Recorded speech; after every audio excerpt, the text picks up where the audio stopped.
नाज़रीन तव्हां हिकु ॿी आम ख़बर शेयर कंदा हलूं था। कंबर में 20 बिस्तरनि ते बदल इस्पताल क़ाइमु करण लाइ सिंध सरकार ऐं गॾियल अरब इमारात में मुआहिदो थियो आहे। वज़ीर हाउस में मुआहिदे ते सैनवाई तक़रीब में वॾे वज़ीर मुराद अली शाह ऐं ॿियनि शिरकत कई।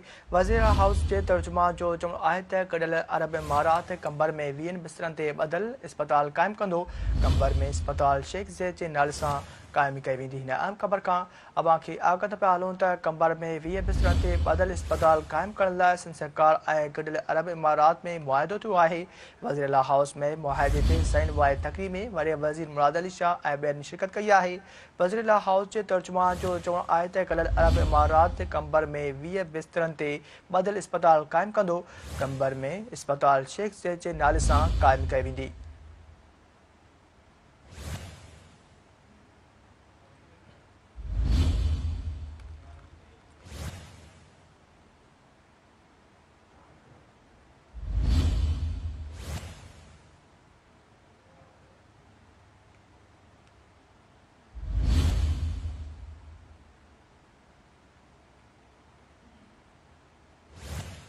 नाज़रीन अहम ख़बर खां अवां खे आगाह पिया हलूं था। कंबर में 20 बिस्तरनि ते बदल इस्पताल क़ाइमु करण लाइ सिंध सरकार ऐं गॾियल अरब इमारात में मुआहिदो थियो आहे। वज़ीर हाउस में मुआहिदे ते सैनवाई तक़रीब में वॾे वज़ीर मुराद अली शाह ऐं ॿियनि शिरकत कई आहे। वज़ीर हाउस जे तर्जुमान जो चवणु आहे त गॾियल अरब इमारात कंबर में 20 बिस्तरनि ते बदल इस्पताल क़ाइमु कंदो। कंबर में इस्पताल शेख ज़ैद जे नाले सां क़ाइमु कई वेंदी।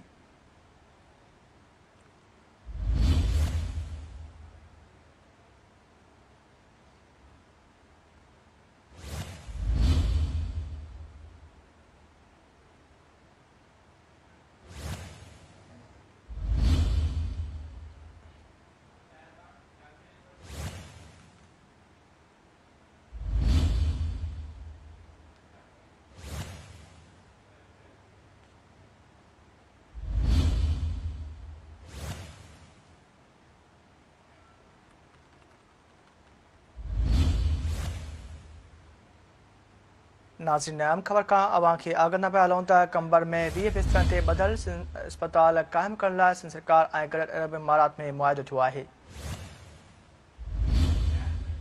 इन हवाले सां वधीक असां टेलीफोन लाइन ते मौजूदु आहे कराची खां सिंध टीवी जो चीफ रिपोर्टर फयाज़ कुरैशी।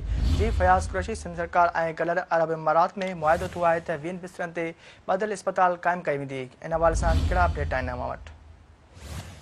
बिल्कुल रिज़वान, वॾे वज़ीर सैयद मुराद अली शाह जी मौजूदगी में गॾियल अरब इमारात सिंध हुकूमत विच में हिकिड़ो मुआहिदो थियो आहे, जंहिं ते अॼु सही करण वारी तक़रीब जेका आहे वज़ीर हाउस में मुनक़िद कई वई, जंहिंमें सिहत वारी सूबाई वज़ीर doctor Azra Pechuho, chief secretary Asif Haider Shah समेत तक जो MPA सरदार ख़ान चांडियो ऐं ॿिया अमलदारनि शिरकत कई आहे। MOU ते सही करण जो मक़सदु गॾियल अरब इमारातुनि जी जेका कौंसिल जनरल आहे बुख़ीतुल अतीक़ अल रमीसी ऐं सेक्रेटरी सिहत, उन विच में जेका सही करण वारो जेको मुआहिदो हुयो उहा कंबर में जदीद जेका आलात सां जेका बदल जेका अस्पताल आहे उहा 20 बिस्तरनि ते उनजो क़याम अमल में आंदो वेंदो। त हवाले सां कंबर में इहा अस्पताल शेख ज़ैद जे नाले सां क़ाइमु कई वेंदी ऐं वॾे वज़ीर सैयद मुराद अली शाह मुतहदा अरब इमारात जी जेको हुकूमत आहे उनजे कंबर में इहा अहिड़ी अस्पताल क़ाइमु करण ते न सिर्फ़ु थोरो अदा कयो, बल्कि संदसि चवणो हुयो त गॾियल जेका इस्लामी जेके मुल्क ॿाहिरनि जे विच में जेको इहो सिहत जे शोबे में जेको सहकार आहे उहो न सिर्फ़ु सगारो किरदारु अदा कंदो, बल्कि इलाइक़े जो जेको अवाम आहे उनखे हिन मां फ़ाइदो थींदो। त अॼु हीअ जेको मुआहिदे वारी तक़रीब थी आहे